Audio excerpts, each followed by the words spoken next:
What do dogs love about Central Bark Doggy Daycare? Exercise, lots of fetching and chasing games. Special attention, our staff really loves dogs. Nap time, not a bad way to kick back. Doggy products, it's one-stop canine shopping. Unleash your dog's potential with Doggy Daycare. Vet recommended and doggy preferred, Central Bark is the hottest place in town. Central Bark Doggy Daycare, the unkennel. Listen to the dogs, we do.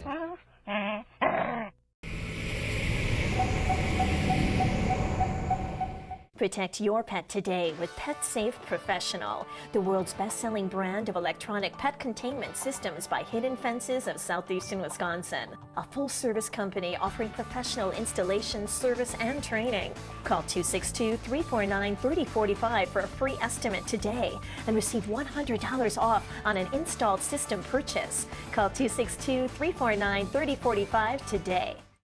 Come to Wisconsin's best pet care facility, Animal Campus, featuring a full-service vet clinic, overnight boarding with spacious kennels, a dog daycare, and grooming salon for your dog and cat, all at one location on Loomis Road in Franklin.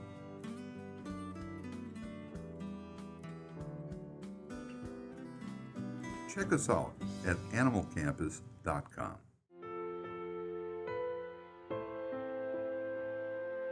Chances are you've seen Rosie in the news, the little poodle Maltese mix that has become the poster dog for no puppy mills. We were at the clinic the day Rosie got measured for her prosthetic legs. My name is Mary Palmer. I'm president and founder of North Central Maltese Rescue. We are now a nationwide rescue, and we mainly rescue Maltese dogs who for any reason have lost their home. But occasionally, as in Rosie's case, we take in other toy breeds. Rosie has turned into quite a celebrity, and she is kind of the spokesdog, if you will, for anti-puppy mill organizations. Okay, well, we came here today because Rosie was going to be casted for her prosthesis.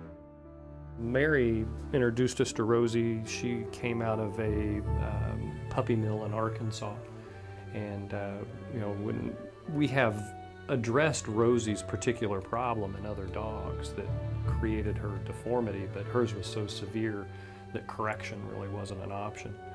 So our initial attempt was to get her a cart. I don't know if you've seen the little wheelchairs for dogs, and see if she would have a good freedom of motion in that, but it was really hard to get her in and out of it because of the shape of her legs.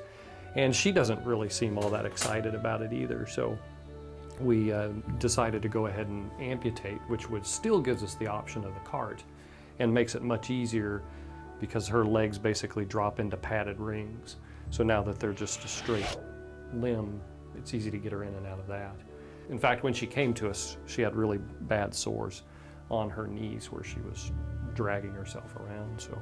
And that would be her fate if we don't come up with workable options for her. So Doug has stepped up to take on the challenge of creating prosthesis for Rosie so she can go on to live a better, fuller life. We need to make molds of her legs, of what's left of her legs, in order to make a socket, which will be the portion of the prosthesis that she will slide into, very similar to putting a shoe on. So we're taking molds of her leg to do that. So that's what we're doing today. That's the first step. And fitting a prosthesis is to take a mold. So that's what we're doing.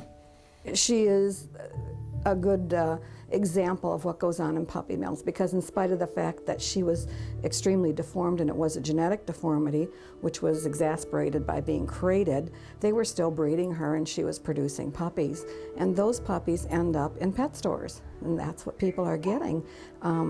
It's very sad. So we want to enlighten people to the plight of the dogs that are suffering in this country. Many of you already know that I'm very passionate about horses. As one of the co-founding members and leader of a national grassroots movement, I've remained committed to a cause that most Americans don't even know exists today: horse slaughter. Along the path, I met an amazing, dedicated animal advocate, investigative journalist, and filmmaker, Katya Louise. who vows to expose the truth behind this brutal practice and set the record straight that horse slaughter is not humane euthanasia and that horse slaughter is a supply and demand-driven business.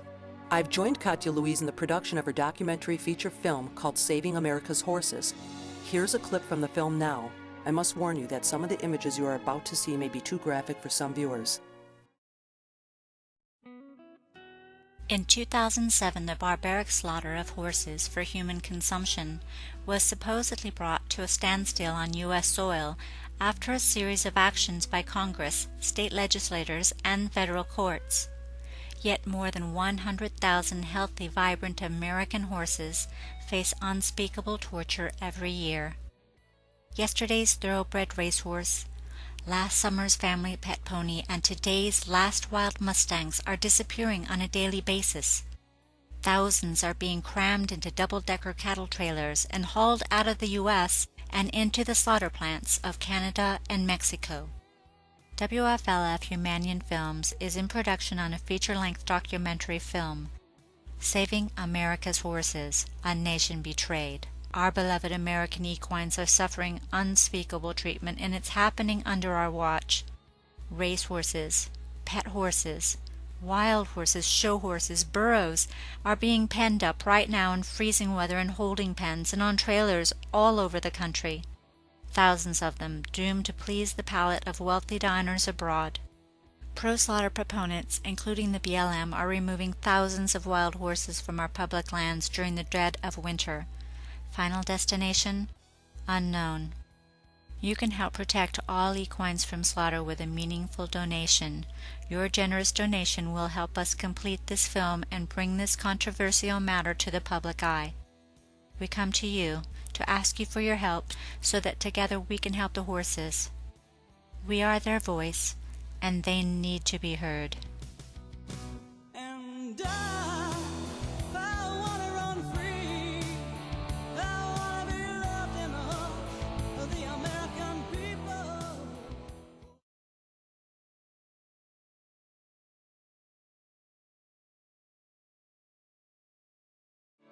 I'm Eilene Ribbens. I'm the Executive Director of the Wisconsin Puppymill Project. We have good news to share since last time we spoke.